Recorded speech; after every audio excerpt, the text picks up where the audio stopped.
Hi, I'm Joel, And I'm Cotton. and we're at Windsor College.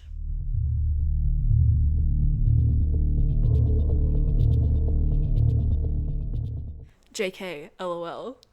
This is the Morgue. I'm Mal. And I'm Hannah. How are you doing today, Hannah? I'm pretty good, really excited for this one. Oh, dude, I am so pumped for this one. Everyone gets to meet Joel. Yes, my boy Joel. If you've seen the movie, you know what I'm talking about. The my boy only Joel. smart man in the entire franchise.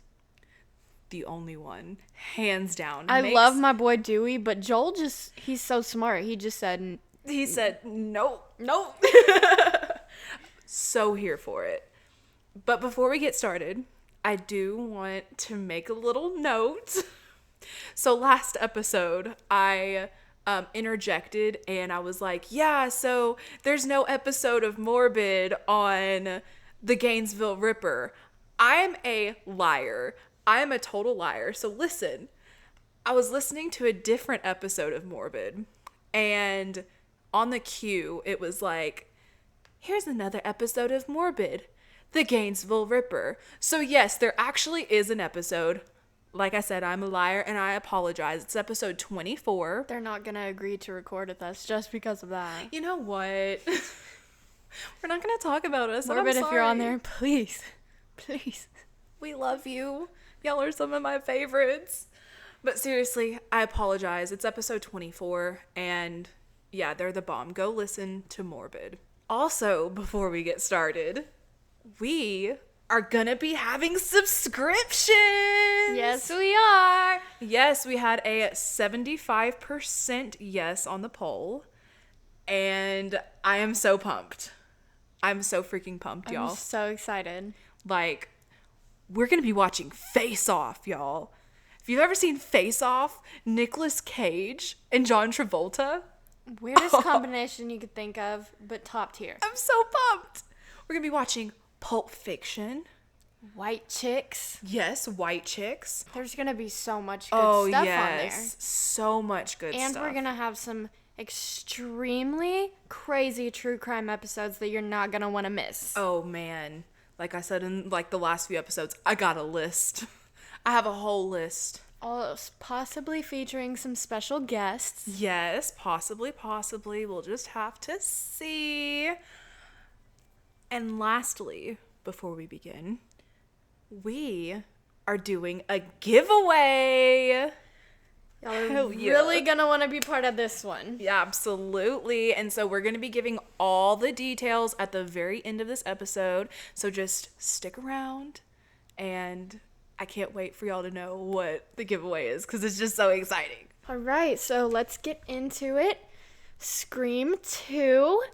Scream 2 is a 1997 meta horror written by Kevin Williamson and directed by Wes Craven. It stars Neve Campbell as Sidney, Courtney Cox as Gale, David Arquette as Dewey, Jamie Kennedy as Randy, Elsie Neal as Hallie, Jerry O'Connell as Derek, Timothy Oliphant as Mickey, Laurie Metcalf as Debbie, and Liev Schreiber as Cotton. I love me some Cotton Weary, y'all. No. If you're Team Cotton, get off the page. No, you Actually, stay. we need more listeners. To No, stay. stay and be on my side of the Cotton debate. We have a Cotton diss track coming on the next episode, so Oh, stay just wait. tuned. Just wait. I'm defending that man. It's gonna be a pretty big rap battle.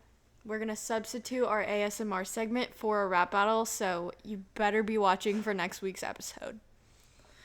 Scream 2 was approved while Scream was still in theaters, and the film faced major controversy following issues with the plot info being leaked to the internet, revealing the identity of the killer. And so due to that and a rushed schedule, the script was rewritten very often, and pages sometimes were completed on the day of filming. The movie was filmed over a 9-week period beginning mid-June of 1997 on a budget of $24 million is what I read. That's what I read as well. Alrighty, I was correct. That would stress me out, having the script written on the day that we're filming. Oh, for sure. As someone who has done, like, I did theater, which is a little bit different, but, like, as someone that has done theater, like, having a script change I'm scared. I'm good at memorizing things like colors and stuff, like the shirts at work, you know. Easy. But lines and then No. having to know them on the day of. No. Props to the actors. Props. All the props. But not to Live Schreiber.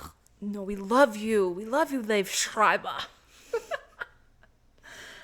It premiered on December 12th, 1997 in the United States and earned $32.9 million on the opening weekend. Hell fucking yeah. Because the others were so low on the opening weekend. Yes. Scream 2, like, I think everyone was just like, Scream Everyone 1 was so hyped. good. Everyone like, was this is hyped. so good. Everyone was so hyped For it. a good reason. Absolutely. And it had a gross worldwide of $172.3 million. It had a runtime of exactly 2 hours, which is 120 minutes. If you're one of those people. If you're one of those people. The IMDb rating was a 6.3 out of 10. Rotten Tomatoes gave it an 82% tomato meter, 58% audience. And Letterboxd gave them a 3.3 out of 5. I wonder what Letterboxd rating I gave it. I gave it a 3.5 star on Letterboxd. Okay, so I want to preface this episode by saying, if you hear a doggy in the background, I apologize. It's Cece. It's Cece. She being a crackhead right now. Cece the dog was named after Cece the character. Fun fact. Fun fact. So she's allowed to be loud in this episode. Absolutely. Absolutely. So we open at the theater, and it's the Stab opening weekend screening, and it is so freaking cheesy 90s. Like, there's a big giant, like, was it a green hand? A big giant, like, green hand with a knife that's, like, stabbing outside of the theater. It's like this big animatronic looking thing. Yes. And it's just so freaking 90s, and I absolutely love it. Phil and Maureen are in line. They're our little first characters of the whole movie. And they have their little free tickets to the Stab showing. And Maureen wants to go watch Sandra Bullock down the road. And Phil says, no one wants to see no Sandra Bullock shit. Unless she's naked. Which I love Phil. Phil's really funny. Phil is funny, but I also love my girl Sandra. Yes, I do love my girl Sandra. Sandra's one of my favorite actresses. They're discussing Stab, and I'm sorry if you hear a dog whistling in the background.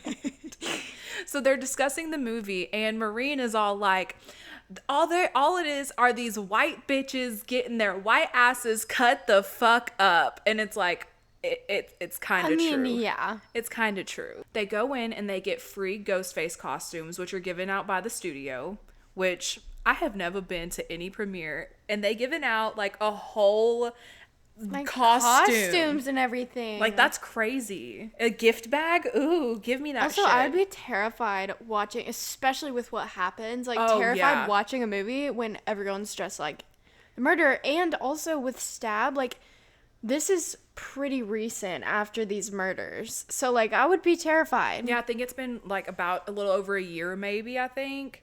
Right, and it's the same exact costume as the murderer, so I would be terrified. Right, like, why didn't they try to deviate a little bit? Like, I've heard of, like, you know, movies that are based off of quote-unquote true events, and I never see anything that's, like, super-duper similar, like... And less than a year after.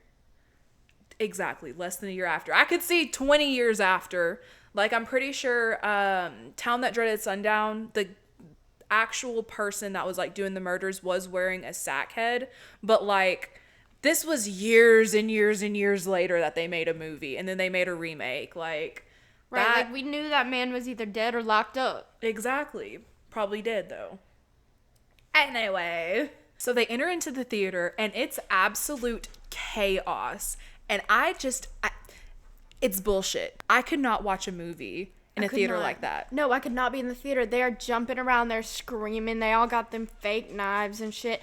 They, like, I could not sit in a theater trying to watch a movie when everyone's being so loud and, like, chaotic. Like I said in the last episode, I'm like Randy in the last movie whenever he's at the party and he's like sitting there trying to watch the movie while everyone's like walking by talking and shit. And he's like, everyone shut the fuck up. Like, that's me. I either have to ignore the movie or I have to sit down and focus on it because I can't do the in between. It makes me so mad. And all those people throwing popcorn and shit. No, don't do that. And so Red Right Hand is playing, you know, you see me in the rain on the TV screen, hey buddy, I won't no. Okay, let's hope we don't get copywritten for that.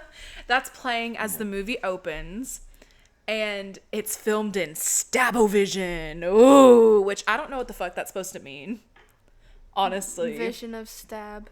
Because, like, the theater dude, the theater operator man, the usher, he like takes this like thing off of like this projector looking thing that like shines a light and it makes like all of like their like knives and shit glow. It's like a black light basically. But I'm like, how was it filmed in Stabovision? What does that mean? I don't understand. Are you supposed to watch it in a room with the black light on and it's like supposed to uncover some hidden shit or something? That would be cool. That would be cool, but like I don't understand what that means.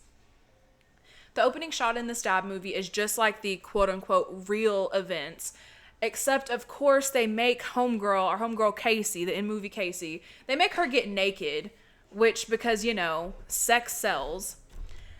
And you can hear people yelling, "Take it off!" from the audience, which, come on now, homegirl's just getting in the shower, and they're just like, "Hey, yo, take it off!" Shut up. Why you yelling? We're trying to watch a movie. Right. And Maureen says, what does that have to do with the plot? Like being butt-ass naked. Like seriously though, what does that have to do with the plot? And the real thing says us when in the last movie we were like, and we didn't even get to see no titties. Okay, you know what? It's okay. I'm not saying we need to see titties right before someone is about to be attacked. That's not what I'm saying. I'm saying if it's a rated R movie and they're talking about a PG-13 relationship and Billy gets to see some titties in that PG-13 relationship, I feel like we need to be able to see it in a rated R movie. Right, and also it's Neve Campbell. And yeah, it's Neve Campbell. Who doesn't want to see some Neve Campbell titties? I'm just saying. I mean, I agree. But also, she's so I'm much just saying, of a that's goody so funny. girl. We're like, So much of a goody girl. It should have been Jennifer Loved Huge Tits. I want to make a note here. I would love to see the Stab edition of all of the events that took place in the first movie. I feel like they should have made, like, on the special features DVD, like, I don't know, a short movie that was just their whole quote-unquote, like, rendition of the movie. I feel like that would be awesome. Also, Casey, in the movie within the movie, why was she about to take a shower and she had popcorn on the stove? never ever do I go in a room even that's not the room with the stove if I got something cooking on it. Because that makes me paranoid. No. I can't do it. So paranoid. There's only been like a couple times where I'm cooking and like I have to go use the bathroom or something. And I'm like, I'm running. Because I don't want anything to burn. I don't want to start a fire. And so Maureen and Phil are kind of getting into the movie a little bit. Maureen's starting to feel it. And she's like, as Casey in the movie's on the phone, she's like, bitch, star 69, hang up and star 69 his ass. And everyone's like, shut up. And it's like, why is it that whenever she yells something smart, everyone says shut up. But people are like, take it off. And no one says anything. Right. Which also, do you know what star 69 means? No. No? So I'm going to give you a little history lesson, okay? Do you know what star 67 is? No. Okay, so star 67 is whenever you're trying to call someone, you can still use it. Call someone on like an unlisted number or a blocked number. So whenever it's like no caller ID, someone's calling you via star 67. Star 69 is whenever you had like, say, a rotary phone or a phone that doesn't have any type of caller ID. You can't see the number that's calling you. You can call someone back. You can immediately call them back via star 69. At this point, Maureen is like, I want to go get me some snacky snacks. Phil, give me some money. And Phil is like, you have money. And she's like, I know I have money. I want your money. Which, yes, Period. girl. Period. Your man needs to be giving you money for some snacky snacks. And so she goes and gets her little popcorn and her little medium diet Pepsi, and she overhears some girls behind her talking about how the movie was based on true events. And Maureen goes to walk up to the theater, like the theater doors, and out pops Phil scaring her ass, which That was really funny. That was funny. I would not have been mad at him because that was good. They're chit-chatting for a minute, and Phil's like, I'm going to go to the restroom. And he also made the note that scary movies are great foreplay. I hard agree on that. Maureen goes back in and takes her little seat in the theater, and Phil goes to the restroom, and all of the urinals are taken by two ghost faces. And they're just standing there just pissing forever. And he tries one stall because he's like, I gotta piss. He tries one stall. It doesn't open. It's locked. And so he goes to the one that's next to it. As he's taking his piss, he starts hearing moaning and whispering.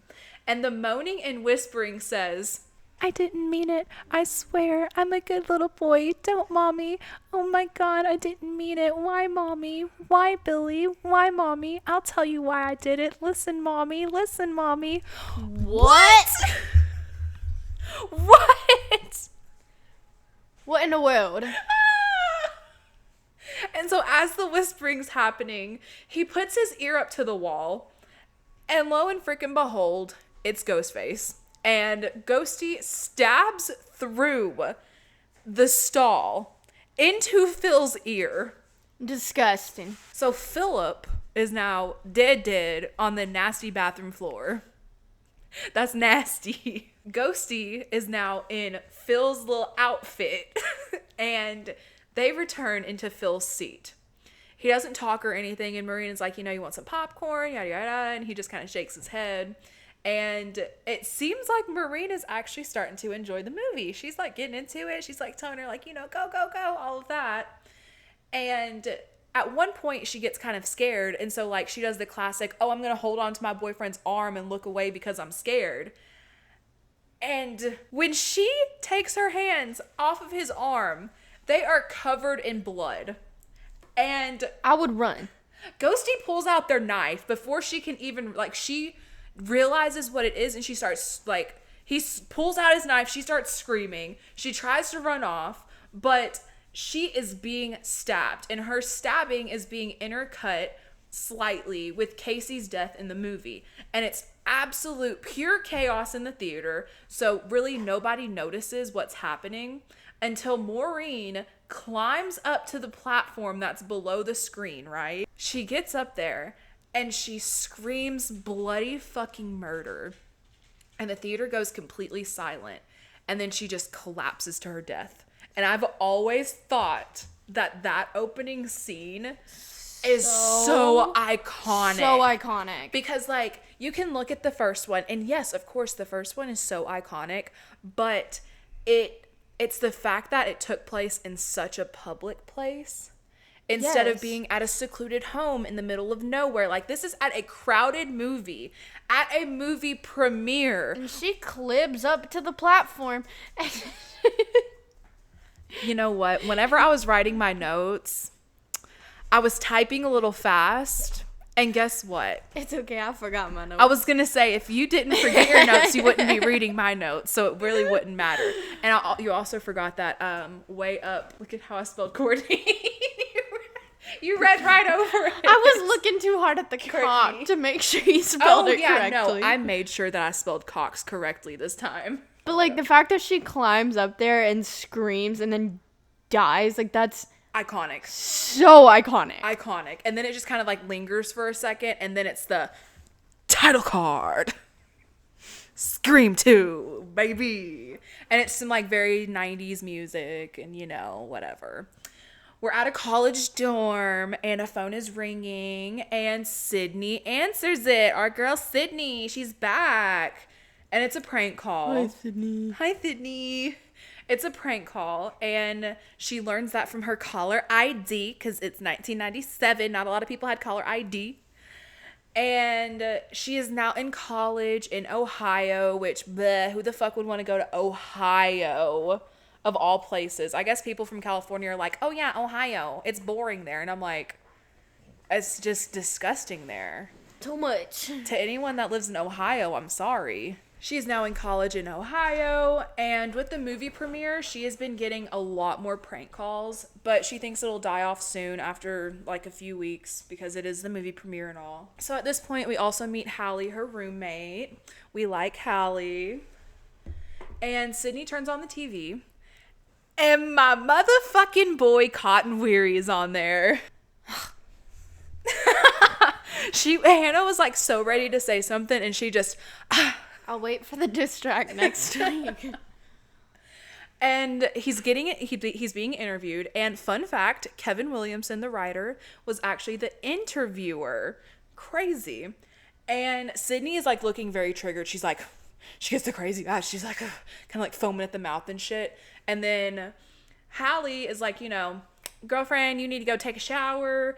And they chit chat a little bit about the wine mixer at the sorority, right? At the sorority, it's the one that Hallie wants to get into. I don't remember the fucking name of it. And someone tells them to, hey, go look at the news.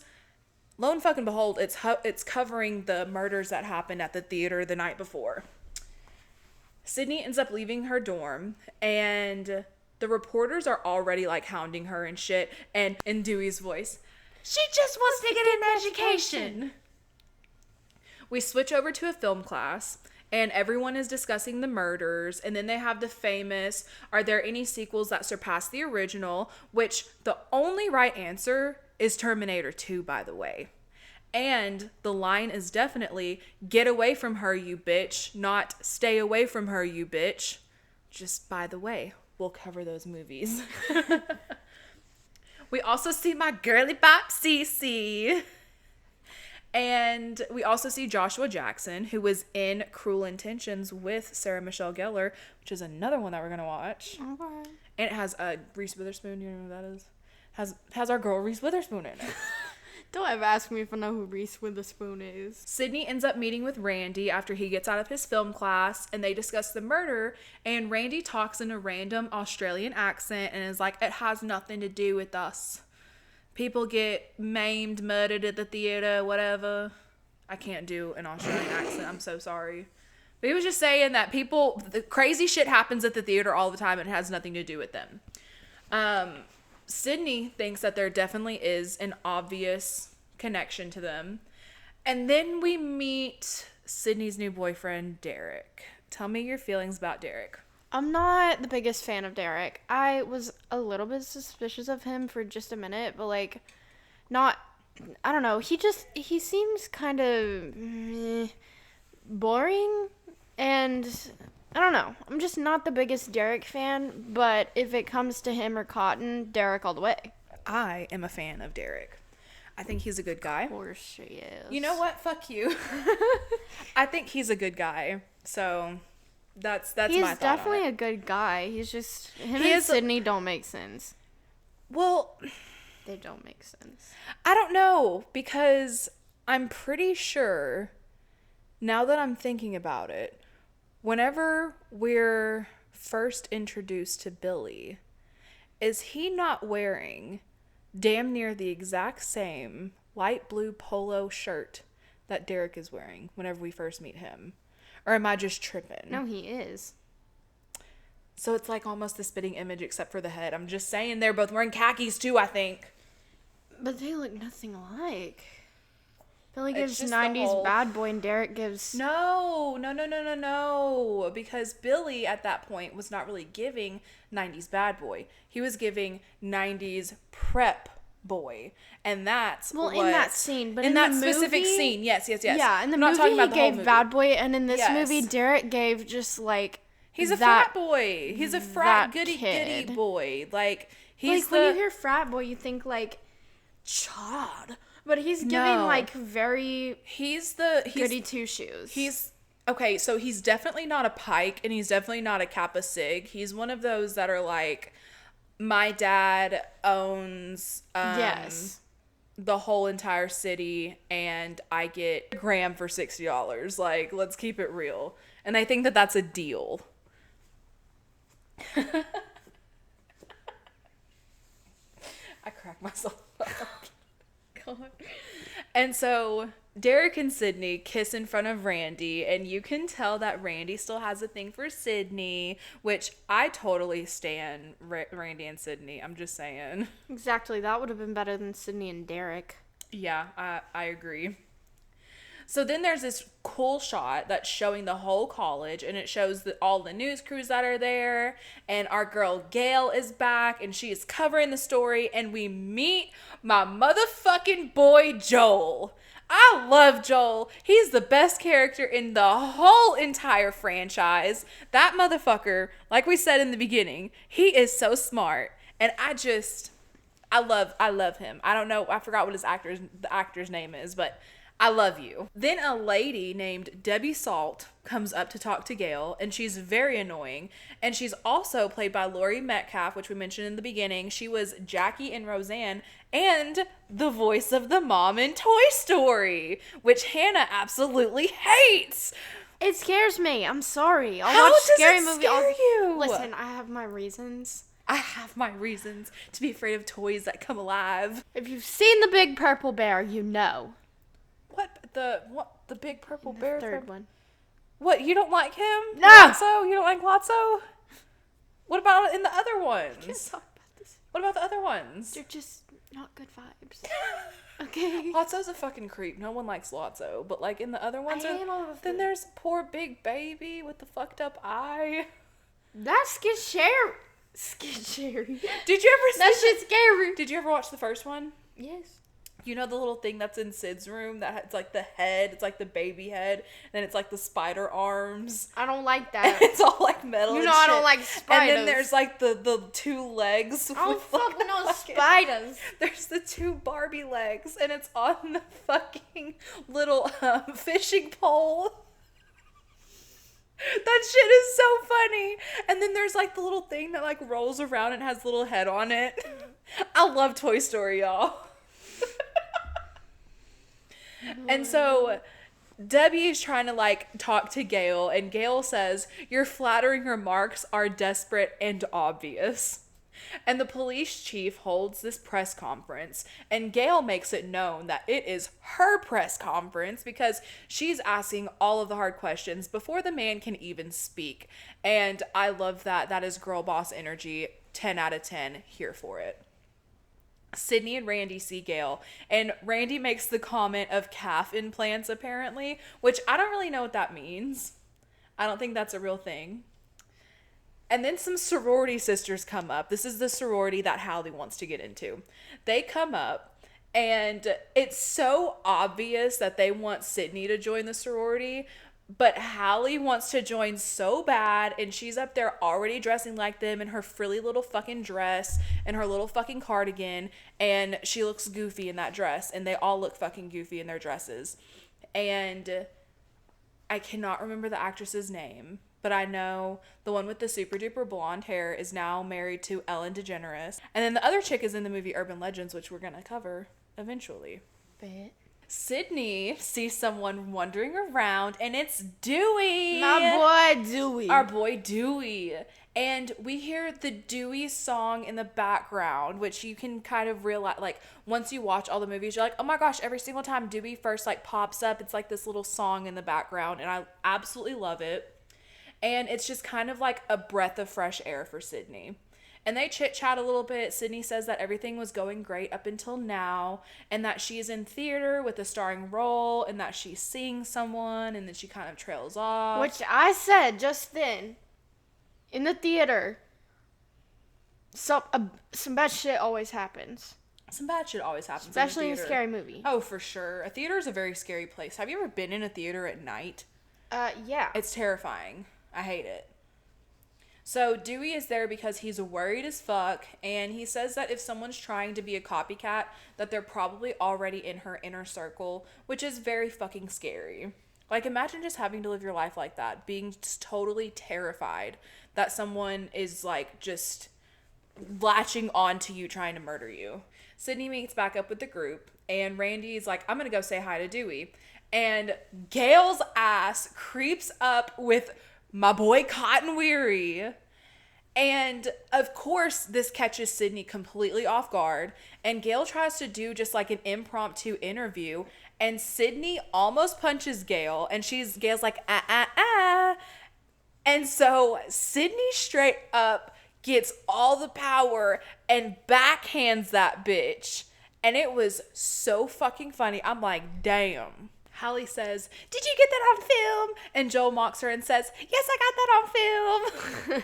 And Cotton is pissed off because Gale said that Sidney knew about the interview, which obviously she didn't. And Gale walks away and finds Dewey. And Dewey tells Gale to just leave Sidney alone. And he is salty as fuck about the book because Gale was really up there talking shit about him in the book. And she tells him not to take it so seriously, but I do not blame him for getting upsetty spaghetti because I would have been upset too. Also because they were hardcore vibing in the last movie. Absolutely, they were hardcore vibing. And then she had to go up there and talk shit. And so Gale tries to like touch him and he flinches away, but they both end up apologizing for each other. And before he walks away, he says, nice streaks, which is so 90s and I love it. We're at the mixer at the sorority house and gross. It does not look very fun. It looks like a very boring party. I would have preferred the teenage party from the last movie over this one. The sisters greet Sidney and not Hallie. Shake my motherfucking head. We flip over to the Omega Beta Zeta house with my girl Cece. And she's sitting up there watching TV and on the phone. And the phone beeps. And so she switches it over to the other line. And it's Ghosty, but she does not know it. No, we have to talk about the way she answers the phone because it's so funny. She goes, Omega Beta Zeta. Omega Beta Zeta. Omega Beta Zeta. And so it's Ghosty, and Cece thinks that it's Ted, her boyfriend. And she flips back over to the other line and tells the girl that she'll call her right back.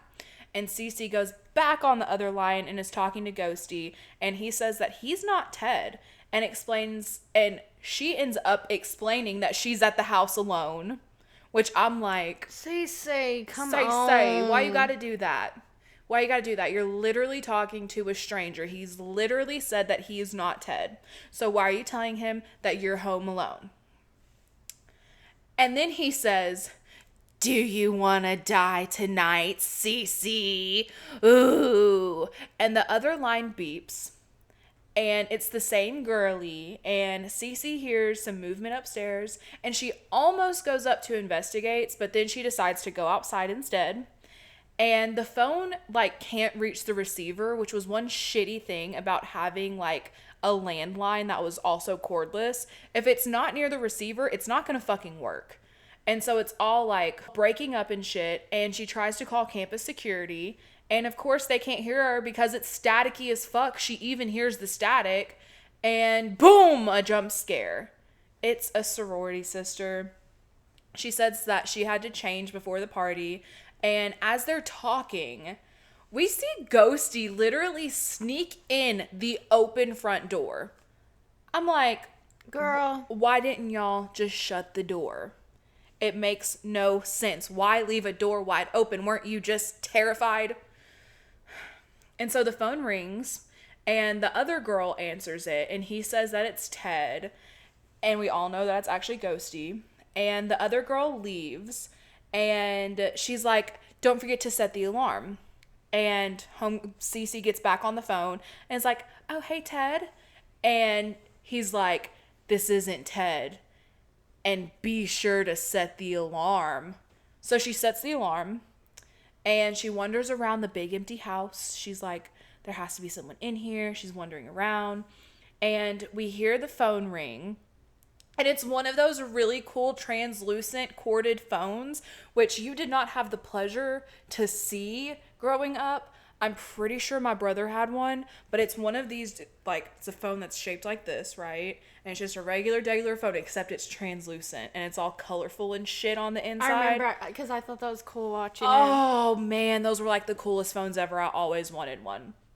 And so she answers the phone, and Ghosty pops out the motherfucking closet, and the chase begins.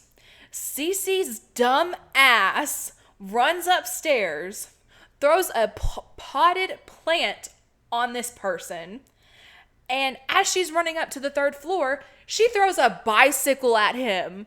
Why was there a bicycle on the 3rd floor? Explain, movie. Who? Rich people. And so now she's in the attic / 3rd floor area. And Ghosty throws her outside onto a balcony, and that sets off the burglar alarm. And she gets cut a little. And then she gets thrown off the 3rd story to her death. Poor Cece. Justice for Cece. Justice for Cece. She deserved better. She was a good girl. She tried so hard. She threw a bike at that man. She tried so hard and got so far. In the end, it doesn't really matter. So back at the mixer, the sisters are trying to convince Sidney, not Hallie, to join the sorority, even though we all know that she is definitely not interested. And I think this is the point, it may have been beforehand, I don't know, but I think this was the point that we see Matthew Lillard in the background. White t-shirt, 35 minutes, go check it out. Yes, it's at 35 minutes, right there. Like I said, I don't know if this is exactly it, I did not see him, but the internet tells me he is there. Sidney and Derek are chit-chatting a little bit. And they hear the police outside, sirens, wee woo, wee woo. Everyone runs out to the front, and we see a cute little doggo. And it's actually Liev Schreiber's doggo. And at one point during filming, he begged Wes Craven to let the dog be in the movie. And so he was like, okay, he can run out with the crowd. And so you can see the little dog on the leash. It's so cute. And so Debbie Salt's bitch ass is already on the scene, and she tells Gale all of the tea that she has about the murder, and she just like disappears into some fucking bushes, and Gale talks to Dewey for a minute. Sorry. What? I crack myself up. She goes into some bushes. I know, I was gonna say, can we talk about that? Like, she does. She literally goes into bushes. I guess I did not realize that. She literally, like, okay, so it's like, here's Gale's fan, and then here's some bushes right behind the fan. She literally just into the bushes on everything. She just crouches in there. Yes. If y'all have already seen this movie, you know what I mean. This bitch hiding in the bushes. Gale talks to Dewey for a minute before starting her newscast, and Joel expresses that he is not cut out for this work, but Gale just tells him to push through it. So back at the sorority house, Sid goes back in for her jacket, and the phone rings. She answers it. Crazy bitch. Sidney, have you not been through this before? Sidney, don't answer the phone. And it's Ghosty. The door slams and the chase begins. And Derek is outside and tries to get the door open and nearly gets stabbed. Cut a little bit. Ghosty literally shoves his knife through the door. How did that knife not break? Was that just not a very thick door? And through the stall. And through the stall. But like stalls, I don't know. That could have been like one of those super duper old, like, I don't know, it's like cardboard in the middle sort of stalls. So that, yeah. I understand. But a whole ass door, a wooden door, that was a thick ass door too. Sid runs to the back of the house and out and runs into Derek. Derek goes inside to, I guess, attack the killer. Don't really know what his plan was, but he's stupid. And then Dewey shows up and finds Derek. And Derek was cut a little bit in the arm, or brutally stabbed. He was brutally stabbed in the arm, y'all.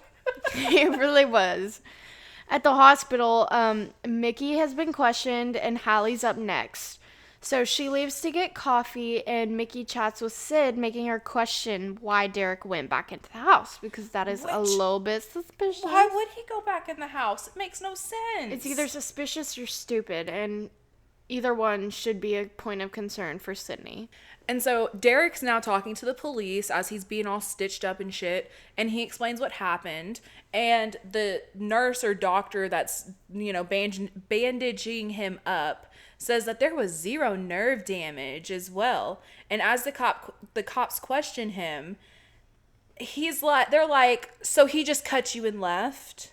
And Dewey says that it's a shame that they got away so easily. And Derek says that it's a shame that Dewey showed up too late, just as he disappeared. Which I'm very sus of Derek at this point. You sus, Derek. I might like you, but you're sus. You're at the top of my list, homie. At this point in the movie, Derek and Mickey were at the top of my list. Derek was just at the top of my list, for sure.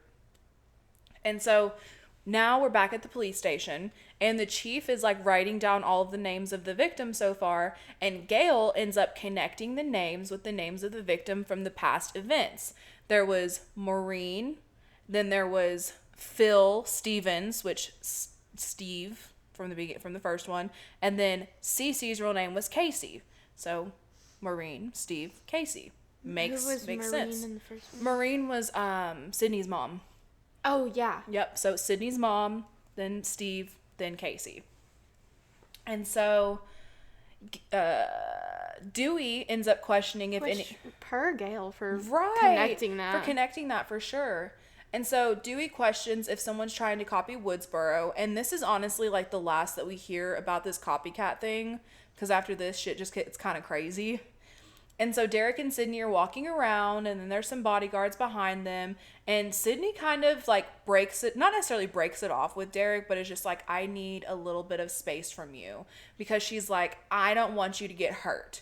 But I believe it's also because she's suspicious he's the killer. Like, of course. I mean, she just had PTSD from Billy. Exactly. And he's just like, I don't want to see you hurt either. And I get it. I totally get it. And so Gale and Dewey are in another salty conversation. And Dewey says that he is there to help Sidney. And Gale says that she wants to help her too, as well as herself. Which is total Taurus energy. Because we're like, we want to help people, but we also want to be able to help ourselves too, you know. And you can tell that Gale still wants Dewey 100%. She still has feelings for the man, but I don't know how Dewey feels. And so people are trying to interview Gale, and Debbie questions about Dewey, and Gale defends him and is like, Dewey's a good guy. After shit-facing him in her book. Yes. And so in the lunchroom, the core group are talking. I hate this part.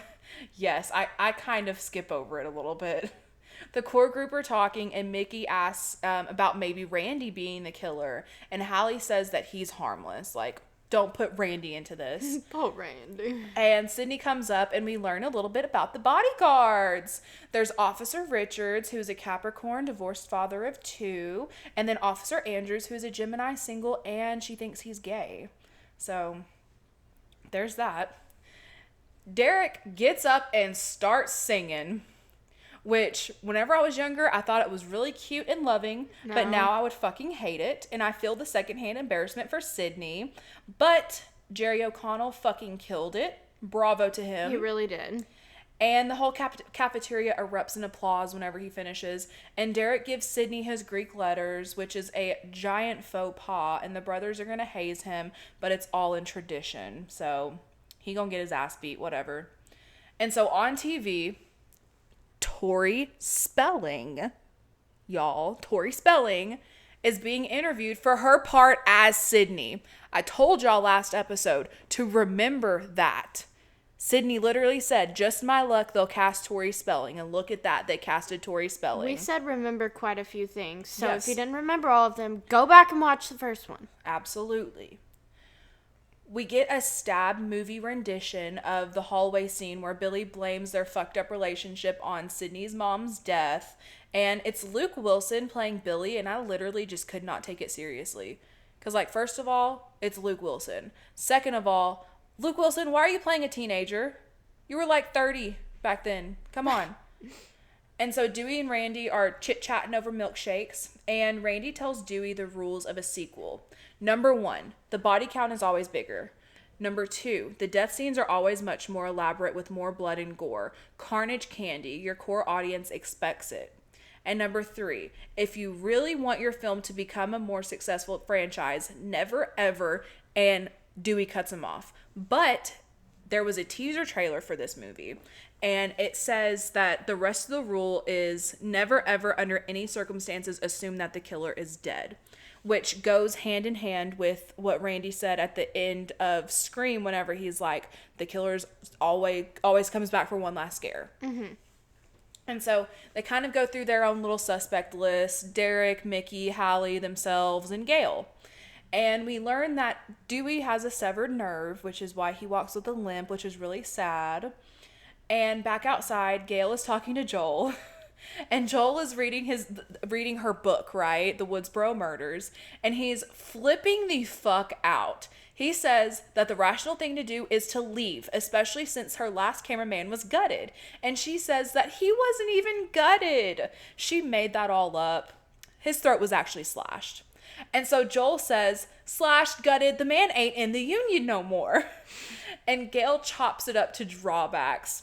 He says that he wants to report the news, not be the news, and that brothers don't last long in situations like this.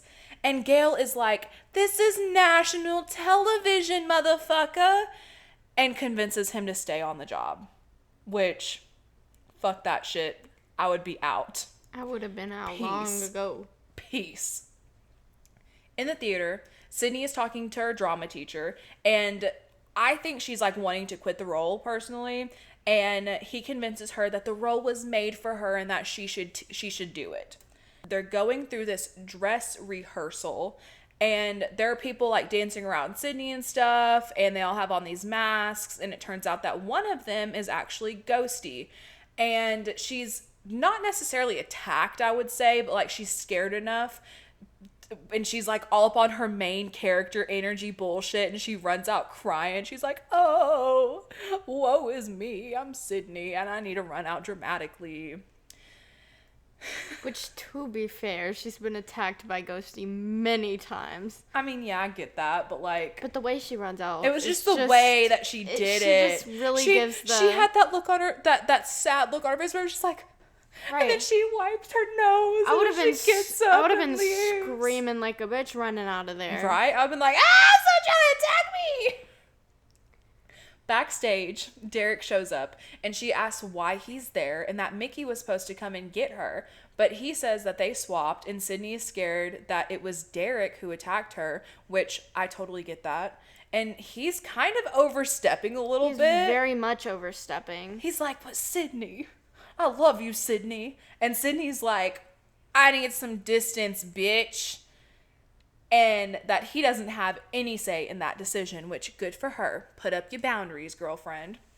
And so outside, Gale is smoking her cigarette, and her, Randy, and Dewey and Joel are chit-chatting a little bit, and someone keeps calling Gale's phone at the same time. Joel ends up getting up because they're talking about murder again, and he gets up, he says, I'm gonna go get me some coffee, donuts, Prozac, see if I can find some crack, Special K, X, not Malcolm. And I'll be back when you guys start talking about something a little more saved by the bellish. Someone calls Gale again, and Randy answers, and guess what? It is the fucking killer. Randy keeps the killer on the phone as Gale and Dewey run around the campus, attacking anyone and everyone that's on a cell phone, which is crazy to me now, because like imagine being at a college campus and trying to attack people that are on cell phones. That would be every fucking person. Crazy. Really? And so as Randy is sitting there attacking Billy and Stu's character, calling Stu a pussy-ass wet rag, and Billy a rat-looking, homo-repressed asshole, poor Randy gets attacked from behind and pulled into Gale's van, right as a group of kids walk up with the boombox, which is so 90s, their loud-ass boombox. And Randy gets cut a little bit, 4 times to be exact, and he gets a little dead. Randy's dead. And the killer just straight up books it. And so Gale, Dewey, and Joel end up running up to the van because Gale and Dewey realize, where the fuck is Randy? And Joel's just like, I'm just walking up to my van. And they open it, and Gale screams. It's Randy's dead body. He's all bloodied up. And for a moment there, you can see a lipstick kiss on his hand. Weird. Dewey like grabs Gale, and then Joel just straight up faints, which I don't blame him. I would have fainted too. That is very traumatic.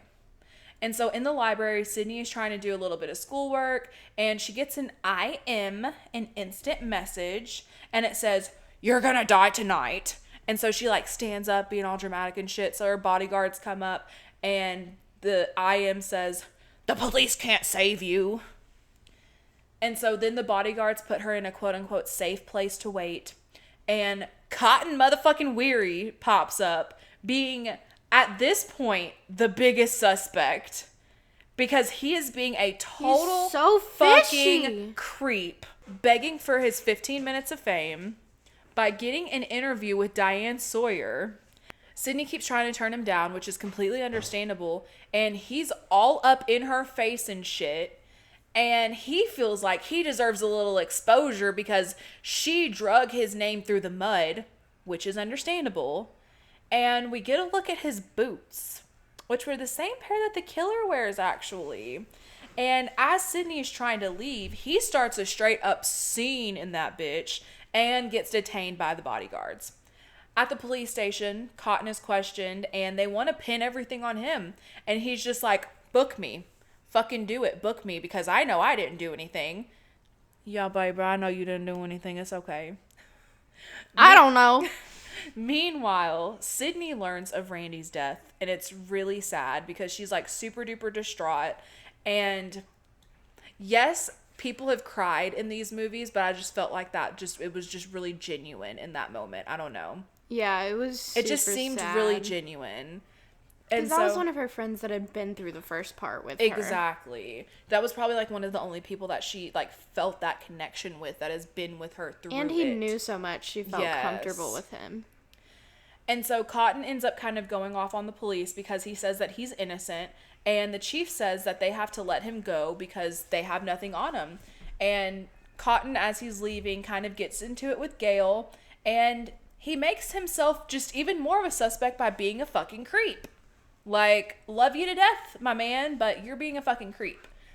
And so Dewey tells Sidney that the police are going to take her somewhere safe, and Hallie is going to go with her. And the chief says that they are doing a lockdown on campus tonight.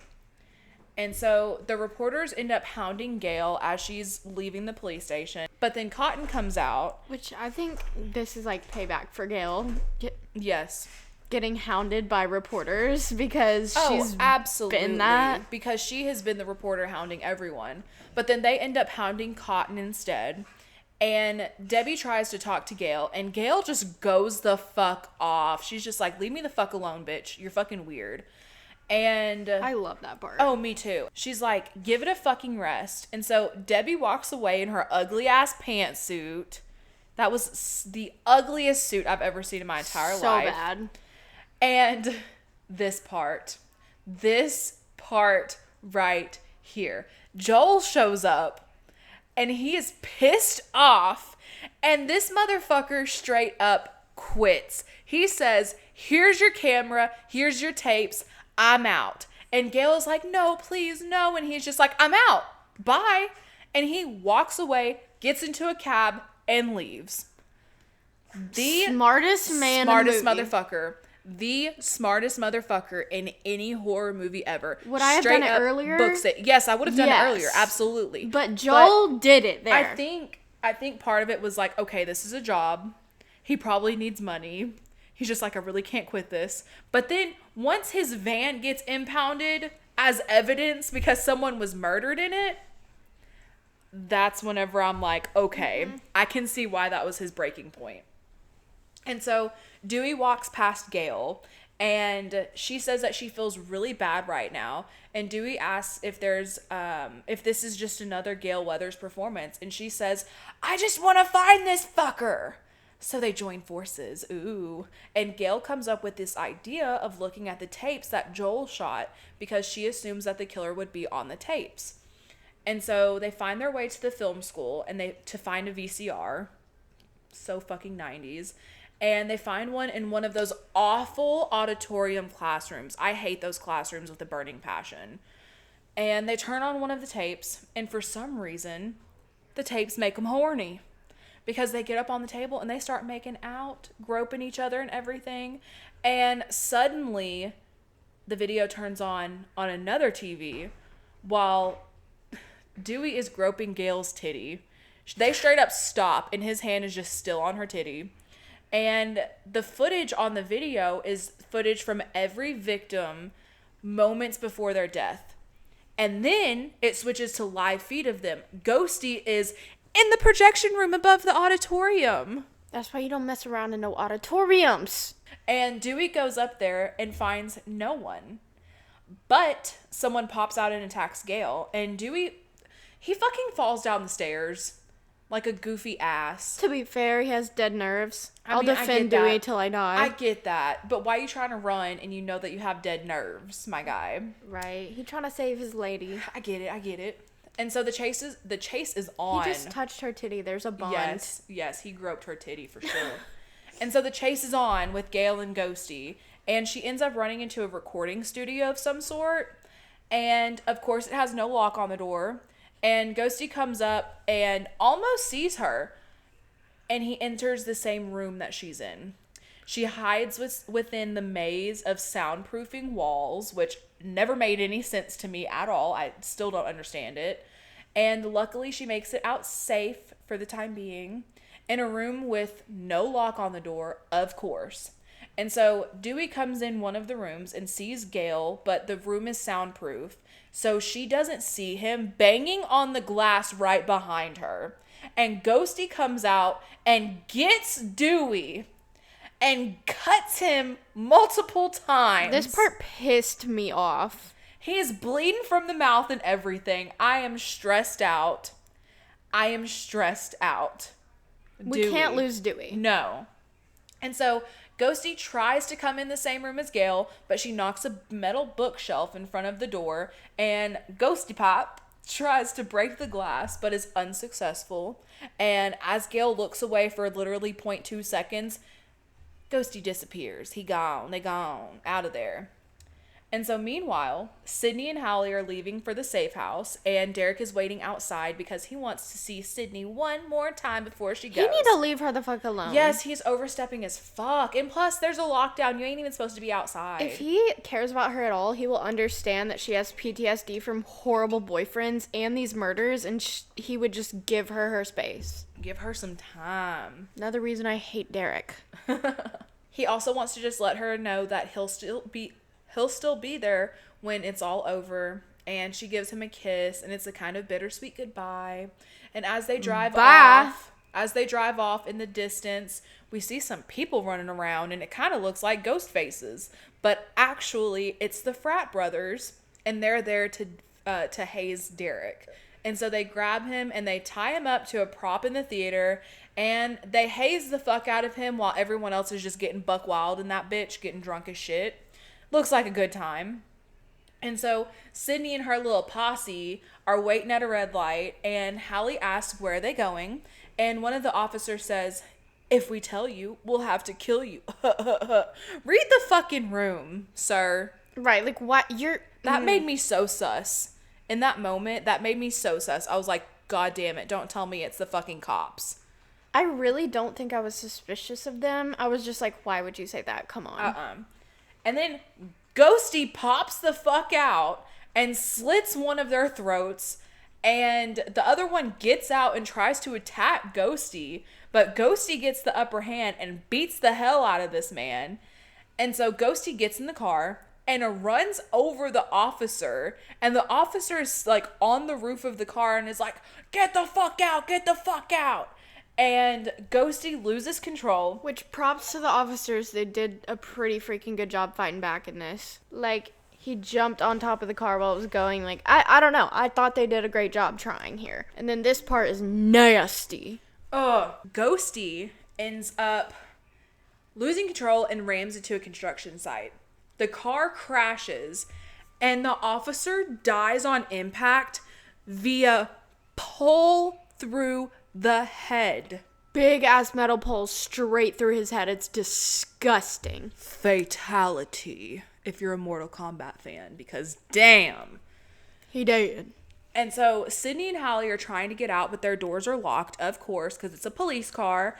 And they find a way to get out, like, via... So, like, you know, in a cop car, there's, like, this, like... In the old ones, there's, like, a metal grate that's separating them. they see that it's like popped open a little bit. So they're like, okay. And Ghosty's knocked out. Yes, by the Ghosty's way. knocked out. And they're like, okay, if we can get this little grate down a little bit, we can maybe open up this front door. And so they slide through it and the door won't open. So then they have to slide over Ghostface out the open window. Luckily, they're both able to do it. Thank goodness. It was absolutely terrifying the entire time. And they run off, but Sidney stops short and says that she wants to know who the killer is. Understandable. So she goes back, which she should have done this before they even ran off. She goes back, and they're gone. Ghosty is gone. And guess what? Surprise, motherfucker. Ghosty comes up and gets Hallie from behind and stibbity stabs her. And so Hallie's dead. And Sidney's able to run away. And I put this in my notes. I'm not sure if we were supposed to see this as the viewer, but if you pause at the right moment, you can totally see a man's face under the ghosty mask right as he like stops running from Sidney. Because like Sidney's running away. I did not notice Ghosty that. runs after her, but then he stops short and you can totally see a man's face. Back at the school, Gale emerges in the hallway and boom, there is Cotton motherfucking Weary, and he is covered in blood and claims that he tried to help Dewey. Looking real sus there, Cotton. Gale runs outside and ends up running into Debbie fucking Salt at a payphone. And she's like, Debbie Salt's like, I was in the middle of a call. What's wrong? And Gale's like, the killer! It's Cotton fucking Weary! And Debbie's like, Cotton Weary? What? It quickly cuts to someone in a theater, and they started some music, and the music goes along with the play, and Sidney is back on campus and runs to the theater, which is an obvious lure in my opinion. Why would the music be playing in the middle of the night and there's supposed to be a lockdown?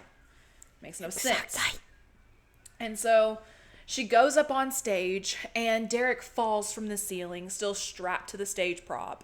And she wakes him up via slap in the face. And he asks if she can please untie him. And Sidney is obviously distraught. And Ghosty Pop walks up and makes her question if we should trust Derek. We then learn that it was Mickey the entire time. He insinuates that Derek was his partner, and that him just saying that really makes Sidney question whether or not Derek is his partner, because it's like, the last killer was her boyfriend. Why couldn't this killer still be her boyfriend? Right, and Derek has been so sus. He's been sus the entire time. And so Derek is steadily like, no, it's not me. He says that he's going to fucking kill Mickey. Icky. And then Mickey fucking shoots Derek in the heart. R.I.P. Derek. He deserved better. And then all Sidney can say is, I'm sorry. Bitch! You sorry? That was some disrespect. Put some respect on Derek's name. Put some respect on that dead man's name. It was all your fault, Sidney. Sorry. Damn. Sorry. As Derek dies, Mickey berates Sidney, and Sidney says, fuck you. And Mickey says, I bet Billy never let you talk to him like this. And Sidney says, Billy was a sick fuck just like you. And Mickey says, Billy was a sick fuck who tried to get away with it. Mickey is a sick fuck who wants to get caught. This motherfucker wants to get caught so he can blame it all on the movies. He wants it to be the trial of the century, and he believes that this is an airtight motive and that he's just an innocent victim to cinema. Stupid ass. Dumb as fuck. Don't get me wrong, Mickey's one of my favorite ghost faces just because he is so unhinged. But damn, his motive is dumb. He blah, blah, blahs for a little bit, and Sidney says, you're forgetting one thing about Billy Loomis. I fucking killed him. And Mickey, love that line. I know. And Mickey gets got in the face with the necklace that Derek gave Sidney. And so it stuns him for a second. And Sidney kicks the gun out of his hand, luckily. And they get into a bit of a tussle. And Mickey, unfortunately, gets the gun again. And let me just say, Timothy Oliphant You were looking so fine the way that you was sitting up there looking at Sidney whenever he was all bloody and shit. I'm here for it. Your girl is here for it. Because goddamn. And so Derek's body rises to the ceiling and a door opens. It's Gale. We think Gale's the killer. But no. It's Debbie Salt. And Sidney says, Mrs. Loomis? Mickey yells, Billy's mother. and so nobody knew this entire time that was actually Billy's mom. And Gail says that she has seen pictures of her, and Sidney says that it's 60 pounds and a lot of work. And Mickey explains how they met online and says how Debbie was his benefactor into getting into college so that he could get close to Sidney. And Mickey is so fucking hype. And Debbie fucking shoots him 3 times. And as Mickey's like going down, he shoots Gail 1 time before she can run off. And she falls into the orchestra pit. And then Mickey falls to the ground. And so now it's just Sidney and Mrs. Loomis. Mrs. Loomis has Sidney at gunpoint. And she says that her motive is simply revenge. Sidney killed her son, so now she's going to kill her. Sidney says that she'll never get away with it, but Mrs. Loomis has everything traced back to Mickey. And this bitch is literally off her fucking rocker. And Sidney is just like, you're just as crazy as your son was. And Mrs. Loomis says that she should not patronize her, that Randy was up there talking shit, and she got a little knife happy. Which is where I say she totally meant to kill Gale instead of Randy. Because if you think about it, she called Gale's phone. Gale was supposed to have answered it. And Gale was the one being so rude to her. Exactly. She was talking shit. And so the only reason why Randy got mixed up in this shit is because he insulted Billy. He was talking shit on Billy, which is fucked up. Randy deserved better. Justice for Randy. Free Randy. No more free Randy. Sorry. So Mrs. Loomis also blames Sidney's mother for being a whore and destroying the family. And she says that, and Sidney says that she abandoned Billy and she gets the drop on her and locks herself behind the set. And so Sidney grabs an axe from behind the set and starts breaking shit backstage to try to get some shit to fall on Mrs. Loomis from like the ceiling above the stage, like lights and shit.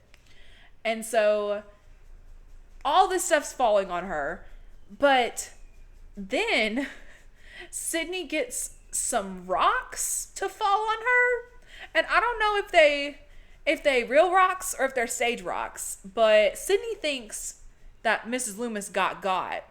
So she tries to go out and exit through the back, and guess what? Mrs. Loomis pops the fuck out trying to attack Sidney, but Sidney fights back, and they're all over the stage.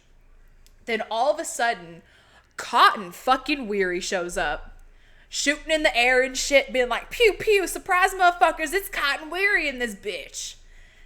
And he wants to know what the hell is going on. Sidney says, meet Mrs. Loomis, she's the killer. And he's like, who is this on the floor? And she's like, the other killer. And Mrs. Loomis tries to straight up negotiate with Cotton. And Cotton puts the gun on Sidney. And he basically says the only thing that will fix this is the Diane Sawyer interview. And Sidney thinks about it for a second, and she says, consider it done. Another reason I freaking hate Cotton. Why? Because what? Why are you putting the gun on Sid? What? Just wait. Just for his 15 minutes of fame. So he shoots her, and they both fall back. And Mrs. Loomis is dead. Or scratch that. Mrs. Loomis gets shot, but I still see her ass breathing. I done seen it. I don't give a fuck. But then immediately after this, Cotton does say, I would never do anything to hurt you or anything like that. I think he was just fucking around for a minute because he's like, I have the power in this. And so Sidney makes Cotton give her the gun, and jump scare, it's Gale. She's still alive, and Cotton pulls her out of the orchestra pit, and all three of them stand over Mrs. Loomis, but boom, Mickey rises from the sidelines. He's ready to go, and he gets shot all to hell. I couldn't count how many times, but he just got pew-pewed to fucking death. And so Sidney does the smart thing and shoots Mrs. Loomis one good time in the forehead, just in case, which is smart. And now it's morning. Gale has been patched up, and motherfucking Joel is back. He's like, I'm ready to do this newscast. You're Gale Weathers, get your shit together. But before she can even start, it's Dewey. He's alive. They're wheeling Dewey out, and you can even hear him say, he says, where's Gale? Where's Gale? And I'm just like, That makes me want to cry. it's so cute. And so he's barely alive, and she ends up going with him to the hospital instead of doing her newscast, which is total growth on Gale's part. Love that for her. And the reporters want to talk to Sidney, but she points them out to Cotton. She's like, he's the real hero. And so they hound him, and he absolutely loves it. He drinks that shit up. And there's a nice little drone shot of Sidney walking away on campus. And we fade into the credits. Yay! Woo! It's the end of Scream 2. Thank you to everyone for listening. Yes, thank you guys so much for listening to me just sit here and ramble. Now we're going to give our details about the giveaway. Yes, you guys. Okay, so we have these cute little horror-themed keychains that we're going to be giving away. We're giving away 4 of them in total. 2 are going to be given away on Instagram, and 2 are going to be given away on Facebook. The giveaway will last until September 12th, and all the details will be on a post on each of the pages. And so this has now been posted, this episode, so it will be on the Facebook and the Instagram. The Instagram is at Morgue Pod, and on Facebook, it's the Morgue Podcast. And then those links will be in the descriptions below. And lastly, before we go, we want to remind everyone of our subscriptions coming up. Whenever we do those, we'll announce it ahead of time when, whenever that first episode comes out. That will be very soon. And yeah, next week we're doing Scream 3. Buckle up. Get ready for that one. Yes. In Scream 3, we go to Hollywood, baby. Yes. Oh, yeah. And yeah, we'll see you guys then. Thank you again so much for listening. Bye.